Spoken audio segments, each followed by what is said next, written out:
Welcome to the Bowel Chronicles, where we dive deep into the world of bowel health. I'm your host, Nikki Kilpatrick, and on this podcast we have raw and candid conversations with individuals facing various bowel conditions and illnesses. Through personal stories and shared experiences, we illuminate resilience and courage in the face of adversity. Be reminded that each story is personal and unique. These conversations are not to be taken as medical advice or to replace guidance from a doctor or healthcare provider. Our aim is to inspire and empower through these amazing stories, amplifying voices often unheard. So join us as we embark on this journey together. Sit back, listen, and be inspired. Enjoy the episode. Well, hello everyone, and welcome to another episode of the Bowel Chronicles. I'm your host, Nikki Kilpatrick, and today I'm joined by the lovely Lucy. Lucy, you are in Coventry. You're very welcome with us here today to share a little bit of your story. Thank you.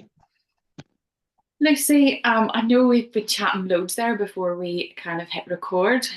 We could have chatted away all evening. You have quite a complex case. So I've been following your journey on social media for a wee while. I know that you've been living with an ileostomy stoma now, and that you suffer with slow colon transit. But you also have a diagnosis of endometriosis and a possible diagnosis of MS. And you also live with a suprapubic catheter. So with all of that, like, you're 30 now, Lucy. How long has this all been going on? Or when was the first kind of time that you understood there's something wrong with your bowel? I think when I was little at school, I never used to want to go for a poo at school. Okay. So I guess I used to probably hold it in till I got home. And I think it's because it just hurt a lot. So I didn't feel comfortable going.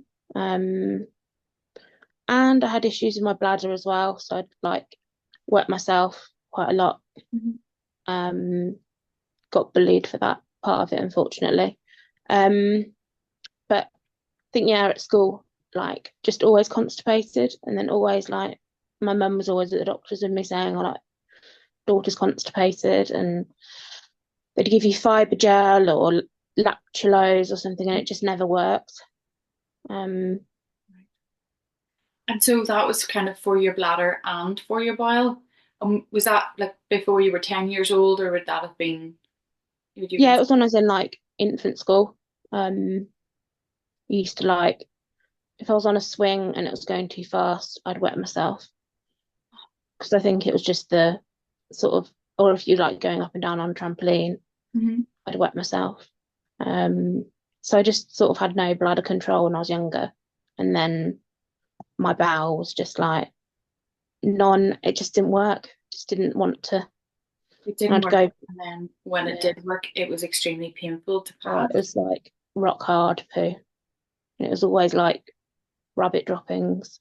Mhm. So And like for your mum, what was her kind of perception of it? Was it like she's got a lazy bowel, or like there's something wrong with my child? Her bladder isn't working properly, her bowel isn't working properly. How did? my mum she's got chronic constipation Okay. and she uses like she sort of pumps water up into her bowel Okay. to for her. So she uses one of those every day and she sort of uses quite a lot of laxatives and Mm-hmm. so she's got quite sort of chronic constipation as well. And we both find if we have too much veg or fruit, we get very constipated, Mm-hmm. which is really unheard of. And I suppose she had that issue and then so I don't know whether it's like a hereditary thing. Mm-hmm. But I think when I was younger, I just didn't really tell her because I was being bullied at the same time. I didn't really want to tell her what was going on. Okay. So I guess she was like, "Why didn't you tell me about all of this when you were growing up?" And I was like, "I was just too scared." Like, Mm-hmm. I think because I was being bullied, you'd sort of have to say why you were being bullied and everything. So I sort of kept it to myself. And then it got to the point where pooing was just like went for quite a few days without pooing, and then I'd say to my mum, like, I haven't been to the loo, and Mm-hmm. she took me to the doctors, and they just give you laxatives, but they never really looked into it. And then it's really in like the last 5 years that I've actually looked into like why I've got these bowel problems. Hmm. Um, I started to try to get a diagnosis for endometriosis when I was 15. So it took 15 years to get a diagnosis for it Oh my days. Why did it take 15 years? because they just said that it was just IBS and that the pain I was experiencing when I was on my periods and the heaviness was normal. Like I started my periods at about 10 and I always used to have like blood dripping down my legs, but they said that that was normal and that's just what periods are like. Mm. Um, I had a laparoscopy in a hospital, in a different hospital, and they said that I was overweight. If I lose weight, all my health problems would go away. Wow. And then finally found someone in Oxford who just listened to me. Hmm. He just listened, and I didn't need to advocate for myself because he was like, I get you. I get what you're going through. Yeah. And then when he did the surgery, it was in 8 different locations of my body. Right. The So it was basically endometriosis, everywhere. endo- Like, endometriosis was in 8 locations in your body. yeah. Wow. And I don't know if there is a link to my bowel and bladder. There probably is. But Mm. yeah, just growing up, I've always been an unwell child And and what, then now unwell adult. hearing that from a doctor of you're overweight, lose weight, what does that do to a teenager? Like, I mean, what did that tell you in your head? That how did you view yourself? How did you feel being told that? I felt like sort of, I just felt like shit basically. Hmm. And they just weren't willing to help me. They weren't willing to understand. Um, from the age of, say, about 17, I've had bulimia. Okay. So my way to lose weight was to make myself sick. Right. And I think all these comments from doctors and other people in my life brought me to people were always commenting on my weight. I got bullied about my weight. Hmm. And then I found out this way of like losing weight. And I was like, oh my gosh, like the weight is just dropping off me. Hmm. But the weight was dropping off me. My hair was falling out. My teeth were rotting. Like, but I was losing weight. So I just carried on and carried on. And was there any difference with the bile? Even though you were making yourself sick and getting thinner, was it true what the doctor had said of if you lose weight, all your health problems will go away? No. Everything And was the same. everyone I've seen, so like my current bowel surgeon, my Mhm. current endometriosis surgeon, they both said to me, there's nothing that you have done in your life for you to get to be where you are now. Yeah. Yeah. So it's not because of my weight. It's not because of, my weight. I'm obviously one of those people that's just got a really, really slow metabolism. Mhm. Um, but it's not because of my weight. I think people just use that as a scapegoat to be like, oh yeah, it's because you're overweight. And like my rate, like before I went for my surgery privately, the doctor was just like, you just need to lose weight and you need to change your diet and you need to do this and you need to do that and your bowel function will just be so much better. And I was like, well, when I eat a lot of fruit and veg, I get really constipated. And he just laughed. Yeah. I remember a dietitian once telling me, um, I've been on a liquid diet for so long, and then I said it started in the new year, and I said I'm going to try a small amount of fruit, I'm going to try a small amount of veg to see if I can introduce Mm, food again into my diet. And I lasted 2 weeks, and she asked me to keep a diary. And when I explained what I was eating, a little bit of fruit, a little bit of veg, she said, "Yeah, I know those are the best things for you, but they're also two of the biggest things, two of the biggest food groups that stimulate the bowel. And if mm, your bowel can't work and it's trying to stimulate it, that's kind of where your pain's getting more and more intense. Stop eating Yeah. fruit, stop eating vegetables. I'm like, what? Yeah. Yeah, well, they really do impact you a lot. Yeah. Um, so you get to about 25 then, and you start digging into this and looking at it yourself, why you've got Mm. really bad periods, and you eventually get you went privately, you said, to Yeah. get diagnosed. So I got diagnosed last year. Hmm. I went to a So I went to a place in London and I had a rectovaginal scan. Um, but it was just more of like a complex one, and they had more high tech equipment. Hmm. And the guy said that he could see sort of traces of it, um, sort of in the rectovaginal area. Hmm. And then we sort of tried chemical menopause, and I responded quite well to that for my pain. Hmm. So my surgeon said that this would be a good a good thing of, like, as we know that the menopause has helped you, this means that when we do the surgery, it means that the success rate will be higher because Hmm. we know that removing the endometriosis will help. Yeah. So I had the surgery. I was great for like the first 3 months, and then the last 3 months have just been horrendous, like for pain. Again, it's the endometriosis pains come back. But I've now had the coil removed, which I had in for like 8 years. Hmm. So now that's removed and now it's settled down. That seems to have helped. Um, and I was telling him about my bowel issues, and he was like, "Well, there's someone here that I work with who might be able to help you." Hmm. And so I went to see her, and again, she was just absolutely incredible. Right. And she was just amazed to hear like what I'd been through and like how chronic my constipation was. And then just like a week before my endometriosis surgery, we decided that I was going to have an ileostomy formed. Okay.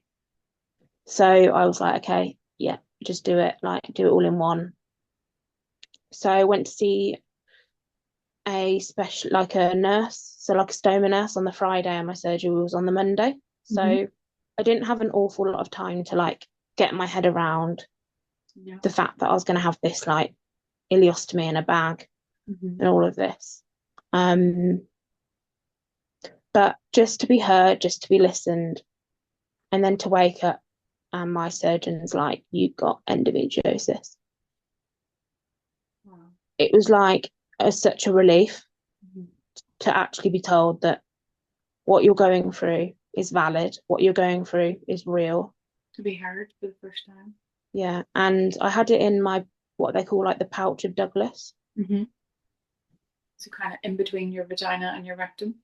Yeah. Yeah. And I think it was quite bad there. Hmm.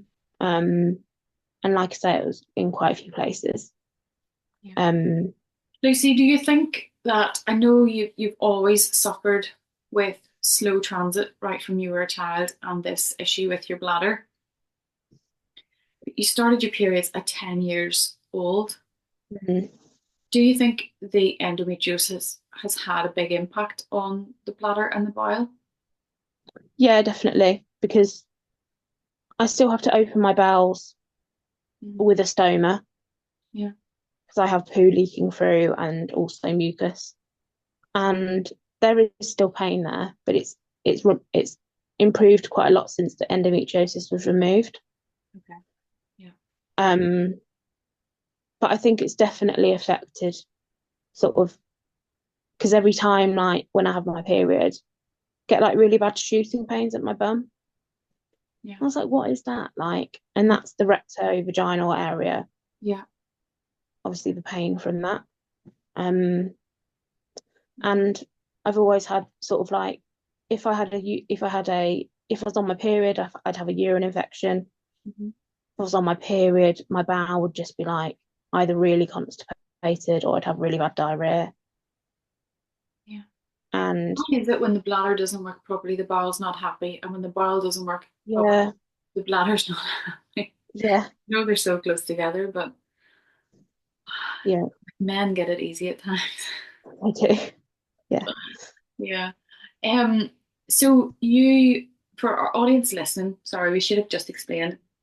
Lucy has an ileostomy. So when you went through your excision of your endometriosis, at that time they created a stoma for you, which is yeah, called an ileostomy. So that ileostomy is into your small bowel, and basically they bring a little bit of the small bowel out through the surface of the skin, and then you place bag onto that, and that's called the stoma bag. yeah. Um, so that's the type of stoma that you have. I know you didn't have a lot of time to get your head around it, Lucy, but even in those few days, you were like, I'll take anything over the pain. Mm, Yeah, you're yeah, more accepting of it. yeah. I was just like, just do it. Yeah. Like, I just can't. I was passing out every day on Yeah. the toilet. I was hitting my head. I remember also I was a bridesmaid at my brother's wedding, Mhm. and I needed to do a poo. I hadn't done one for like 3 days. And that was the day that I needed to do a poo. Yeah, of course. Sat on the loo and I passed out in this like hotel that we were in. And I came out of the toilet and I was just dripping in sweat, Hmm. just head to toe, just dripping in sweat. Yeah. And I think, especially like a friend of the family was just like, I'm just so upset to see you in this way. Hmm. But for me, that was like every day that I was going through that. It was your norm, wasn't it? And Yeah, why why do we just accept it and put up with it for so long? yeah. You sort of just go, oh well, this is my life, and I'm just gonna like accept it and carry on. And when people say, "Hi, how are you?" You're just like, I'm fine. Mm-hmm. You just don't want to explain it. Yeah. So in the midst of all of this, you have a suprapubic catheter. At what Yeah. stage was that fitted? When was it fitted? Yeah. Um, about 2 year, a year and a half ago. Okay, so that was before your endometriosis excision and Yeah, yeah. stoma. And So yeah, how has that impacted you? I mean, has that been a game changer for you because your bladder wasn't working? I mean, obviously you were still, you had a leaky bladder, you couldn't control that. How have you found that? I mean, I was in hospital a lot prior to that Mm. because I went into retention a lot. So Okay. my bladder was just filling up, Hmm. and I couldn't empty it properly. Um, so I was having a lot of like urethral catheters. I was self-catheterizing for 2 years, and then my urethra just was so damaged and torn that I couldn't carry on doing it. So it was just too painful. Yeah. Um, I was getting infections like all the time. So I was on antibiotics all the time. And once I'd had my suprapubic catheter, my infections sort of like calmed down, Yeah. and I was really good for a bit. And then I'd say like the last 6 months, sort of from when I had my stoma surgery, my bladder pain's been horrendous. Like at night, it's absolutely horrendous. And the only thing that helps the pain is diazepam. Um, I've been passing stones, I've been passing blood clots, and I've been getting quite chronic infections. And now I've got this thing called a colonization, Hmm. which is when it's like a few different bugs growing in your bladder, Yeah. and they're all very complex and they're all very, very, very resistant to pretty much all antibiotics. And then the ones that do work, I'm allergic to, or you have to have them administered in hospital. Hmm. And, it's not that easy to just like have to keep going in. So, So 6 months, the last 6 months has been pretty tough for you. And yeah, as well as that, because of the slow colon transit, you're also having a bit of slow colon transit still with your ileostomy, yeah. in that you're having to have some laxatives. Long term, what does that look like? How do they view it? Or So I'm having surgery again in the new year, right? because I've got a hernia that Mhm. needs repairing, and she's going to change my stoma into an end ileostomy instead of a loop ileostomy. So we're going to make it permanent at that stage. She's she's going to keep the bowel Yeah. in there, the rest of the bowel, just because she said in the future, if things get, you know, disease on or Mhm. anything, they've got more bowel to like play with, as it were. Yeah. But yeah, she said it is still reversible, but it feels like it's more permanent when it's an end. Mm. Okay. Um, but I said to her, I don't want to go back now. I want to have a stoma for life now Yeah. Yeah. It's because way more manageable and less painless yeah, than. like because I was on so many laxatives before, Mhm. I wouldn't go out anywhere because I'd need the loo all the time, Yeah. and it was just watery poo because I'd have like solid pieces of poo in my bowel, Mhm. and then you get something called overflow diarrhea, which is just watery poo going past those like hard rocks of poo. Mhm. Mhm. And because I was like on a ridiculous amount of laxatives every day, Yeah. it was a lot of going to the toilet, and you just have no life when it's like that. Mhm. How do you feel as a 30-year-old female, Lucy, with all these complex needs going on and Abnormal. you know, Like, I'm not in a relationship, mhm.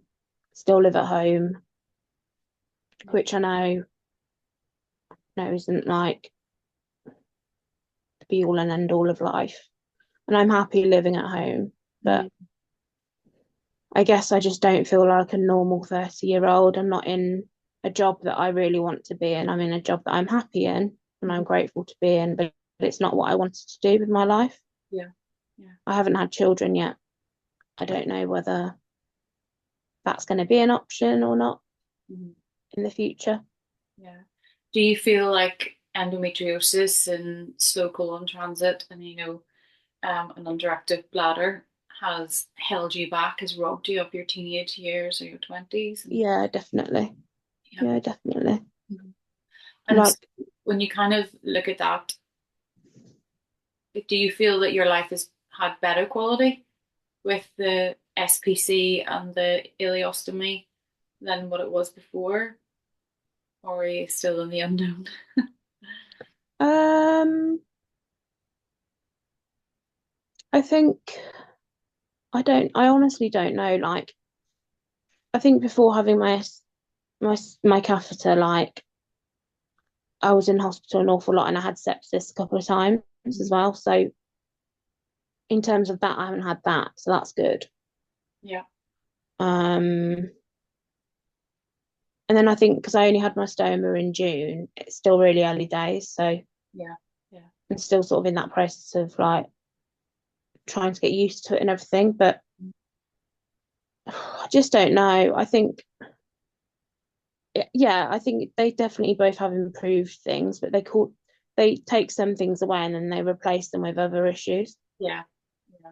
So And I can understand why surgeons at times are reluctant to do things because these things, although they bring a quality of life, surgeons tend to say it'll take away your quality of life because yeah, there's so many other complications or side effects and other impacts that they can have on you yeah, whenever you do get poorly, which I can understand. But all in all, I think you're in a lot less pain than you were definitely with your yeah, burn beforehand. You've got less infections with your catheter than you did yeah.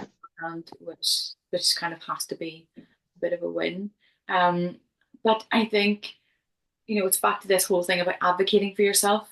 Mm, And I think there's probably a lot more that you're going to have to advocate for, yeah, um, sadly, to keep pushing to get that better quality of life. I know you're waiting on a diagnosis of MS, which mm, probably is having an impact on your body too. So keep advocating, keep pushing for mm, those answers and for those scans and tests, mm, because ultimately you deserve a better quality of life. yeah. Absolutely, at 30 years of age. And yeah, tell me some of the things that you like to do in your free time. I know I was privy to some amazing cupcakes a couple of weeks ago, which tasted Amazing. I had cupcakes for breakfast. Yes, I'm not gonna lie. But tell me some of the fun things that you like to do. So before, I think before my health like really declining, I used to work as a chef. Okay. And that's what I studied at university. So Yeah. studied culinary arts management. So I love cooking. Uh-huh. I think having my stoma definitely has changed my relationship with food because you can't eat what you used to be able to eat. And so, Mhm. but then I've used that as like a task and like a challenge to like create ileostomy friendly meals and recipes. Okay. Um, Why have I which not is seen any of these? you might see them in the future. Good. Um, so yeah, so that's sort of been like quite a fun thing to do. Um, I'm a massive coffee like addict Mhm. slash just so into it all. So like that's my little hobby. Right. Um, and I've done a little bit of traveling as well, like since having my ileostomy. Um, I Good. actually passed my driving test a year ago today. Amazing. Um, Well done. but since having my surgery, I've like driven to Devon, driven to um Norfolk Right. and Wales, and like I've driven around and had like little days away, spent time with family, which has been amazing. Yeah. Um, and I went on a holiday in October, which was lovely. It was like my first time actually going away Mhm. out of the country with a stoma, and it was quite stressful. Um, like especially going through security when you've got a stoma, they're like, what? And a catheter bag, they're like, What do we do? bag, please, and it's like, no. Yeah. So I suppose that side of things. I mean, I'd love to like see more of the world, but I know that at the moment that's not possible. But it's something to aim for in the future. Mhm. Um, but I think my life is just like taken up by, so like I work 2 days a week, and then the rest of the days in the week I have hospital appointments, which is really sad because like this week I've got about 6 hospital appointments. Wow. So like that is my life. So Mhm. around my Work. work is like hospital appointments. Yeah. And do you find with everything going on that you've got a lot more fatigue as well? Yeah, So trying yeah, to manage that. And I know, you've said there about the possibility of having MS. That's yeah. bound to impact things as well. You've got Mm, what's going on. Hats off to you, girl, for doing everything you do. And I know you're one of the Salts ambassadors as well. So, you're yeah, sharing your journey on social media and you're helping them out yeah, and just paying it forward and spreading the word and spreading yeah, awareness. With everything that's going on, you're to be commended for doing that. You know, yeah. Lucy's handle will be shared in the show notes below. It's Lucy's Health and Wellbeing on Instagram. Are you on any other social media platform that I am? I'm not on like Twitter or TikTok or anything like that. So But you can go and follow her on Instagram. And yeah, listen, guys, if there's anything that we have talked about today and you're like, oh, I have another question, pop Lucy a message or pop myself a message and we will get that question answered for you. yeah. Lucy, it's been amazing having you here share your story. Is there anything else you want to mention today whenever you're here? Or have you got a little golden nugget, a little piece of information that if there was someone out there similar to yourself right now, what piece of advice would you give them? I think just don't give up. Like it's so easy to think like this is it and this is my quality of life Yeah. and this is what it's going to be like forever. It's not. Mm. And I truly believe as well that like all of this that I've been through, one day I'll be able to use it to help someone else. And that is really what I'd love to do. Mm. Is even though I've been through all this Yeah. trauma and Mhm. heartache, and I'd really love to help someone else. Yeah. And I think, like you were saying earlier, advocate. Yeah. You've just got to be like, just don't take no for an answer. Mhm. Mhm. And even if it means like traveling further for your healthcare, just do it. Mm. Because at the end of the day, if you find someone that believes you Mhm. and believes that you can get better, Yeah. you're winning. Like, and I think when I went to see both my surgeons after surgery, they were like, my gynecologist was like, I'm not bullshitting you here, but I've never seen someone do so well after such a big surgery. Mhm. And I think after surgery, I was just determined to get better. Yeah. And I didn't push myself too much, but I didn't want to I didn't want to just be in bed all the time. And I think having time, sort of doing other things, trying to get out a little bit, definitely helped me because I think as well, my mental health isn't great. Like, it's not going to be great when you're going through something like this. Mhm. And, I have had times when you feel like you just can't carry on and you don't want to be here anymore. And what, what have I got to live for? Mhm. But there's so many people that care for you and love you, and you'll change. As long as I change one person's life and help one person, be very happy. So Mhm. Lucy, I love that. And you're so brave opening up and sharing there what you have. You've smashed your journey so far. You have advocated for yourself. Continue to advocate for yourself. yeah, Continue to share your journey on social media. I have no doubt, you're saying your goal is to help just one person. I have no doubt you've already helped one person. And by sharing your story with us today, having this pushed out around the globe, obviously is going to impact so many people. I know I've been yeah, impacted, even our chat before we hit record today, just hearing some of the stuff that you've been through, and it's been really, really insightful and very, very helpful. So thank you for doing that. Guys, you've heard it straight from her. Advocate for yourself, push for yourself, know your own body, don't accept no for an answer, keep pushing, go to another NHS trust, whatever it is, go see someone private. Don't take no for an answer whenever you know there's something up in your body. We're not medical experts, but there are medical experts out there that will help you. And it's so, so important to be heard and to be validated, yeah, whenever you know there's something that's not right in your body.